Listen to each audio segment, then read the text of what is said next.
Do you have a left or right hand? It's likely that you are right-handed. If so, handedness is probably not something you've thought about all that much. It's likely that you've thought about it a lot if you're left-handed. Sinistrality or left-handedness refers to the preference for using your left hand over your right hand when performing daily tasks like writing. The majority of left-handedness researchers think that about 10% of the world's population is left-handed. According to experts, this number hasn't changed all that much throughout time. Many civilizations have historically viewed being left-handed or having a left side as a bad thing. Life is difficult for left-handed persons worldwide. Left-handed people have historically been stigmatized greatly, leading to accusations of everything from witchcraft to impureness. Writing with your left hand was a certain method to get accused of being possessed by the devil in medieval times because it was believed that the devil was a lefty.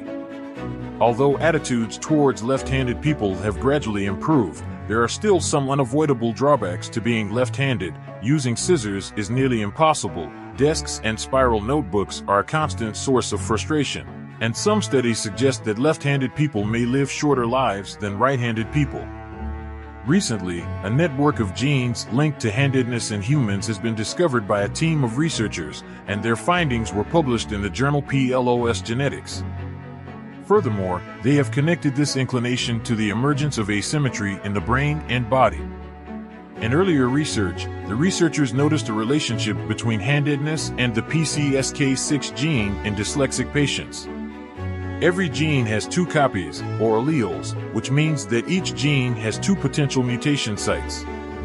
The researchers discovered that right-handedness was more common among dyslexic patients with greater variation in PCSK6, which indicates that one or both of their PCSK6 alleles had mutated. This caught the attention of the research team in particular since they were aware that PCSK6 was a gene that was directly linked to the onset of left-right asymmetry in the body. They didn't know why this would only show up in dyslexic patients because handedness and dyslexia are unrelated. Thus, the study's sample size was increased to include almost 2,600 individuals without dyslexia.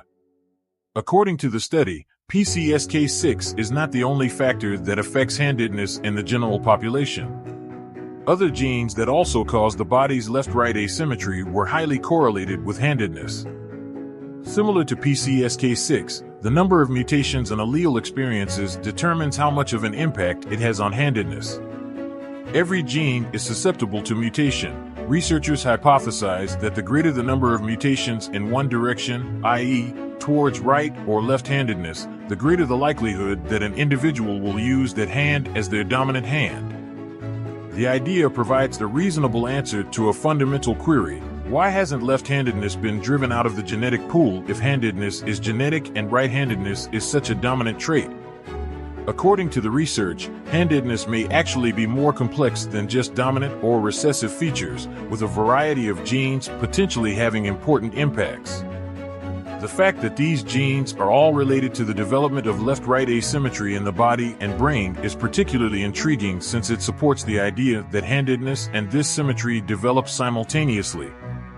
Serious physical asymmetry, such as situs inversus, a disorder where the body's organs are inverted, hard on the right side of the body, for example, could result from disrupting any of these genes.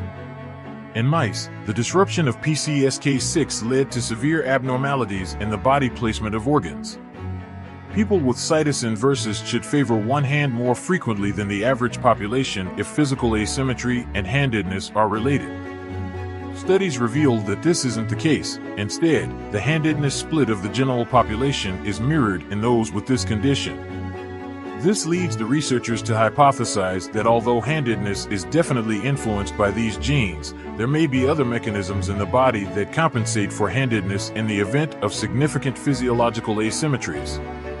The ability to speak is one of the main theories explaining this bias in relation to another unique human characteristic.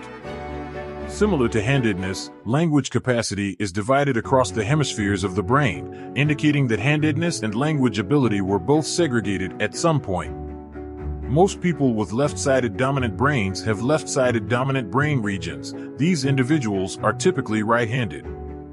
The few who possess linguistic abilities centered on the right hemisphere of the brain are typically left-handed.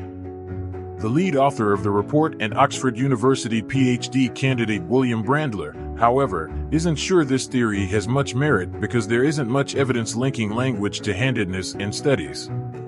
Brandler is more curious to find out how the many configurations and permutations of genetic mutations affect the probability of right-handedness in individuals. He argues, we might be able to understand how handedness evolved through understanding the genetics of handedness. We might be able to understand how and why there is such a bias once we have the complete picture of all the genes involved and how they interact with other genes. And he is sure that any baseline bias still comes down to genetics, even in the event that external influences, such as the world's 2/3 left-wing population's ongoing loathing of lefties, exert pressure on handedness. People often attribute it to environmental factors, but you have to ask yourself why there is bias in the first place and why it is present in all communities. What is the reason behind the lack of left-leaning societies? Brandler queries. There is a genetic component to handedness. There are hundreds of genetic variants, and each one may influence you in a particular way. Your handedness is influenced by the type of variants, your environment, and the pressures you face. However, until a larger population, hundreds of thousands, based on Brandler's estimates, can be tested, it will be impossible to fully map the genetic makeup of handedness and understand why our population isn't fairly divided between righties and lefties. This will take some time to materialize, but it will happen, adds Brandler. Genetics has undergone a complete revolution, and in a few years, we will actually begin to understand the genetic basis of complex traits. Please like and share this video with your friends if you liked it so that we can continue to make more like it.